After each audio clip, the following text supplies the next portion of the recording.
ما بخیر ده ری امبازین ما بخیر شاری ما شاری زازون و شاری بینان ری نازی سلام و کلام ری نازی بجوی شاری ما بجوی زون ما بجوی ملت ما شاری ما اوروزی محس کرد پروگرام پارتی ما دزا پار را ماده ده ششن و دستوتن شمار گونه İnşallah şima pey razı o kayıl beni.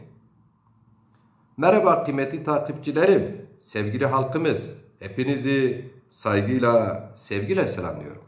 Bugün de partimiz Dezapar'ın parti programından 16. ve 17. maddeyi okumak istiyorum izninizle. Madde 16. Parti, doğal yaşamın korunması ve ekolojinin tahrip edilmemesi adına HES ve nükleer projelerin yerine yenilenebilir enerji çeşitliliğinin rüzgar, güneş ve artırılmasını savunur. Madde 17. Parti stratejik öneme sahip madenlerin sadece devlet tarafından çıkartılıp işlenmesini, diğer madenlerin ise özel sektör tarafından çıkartılıp işlenmesini savunur. Saygılarla.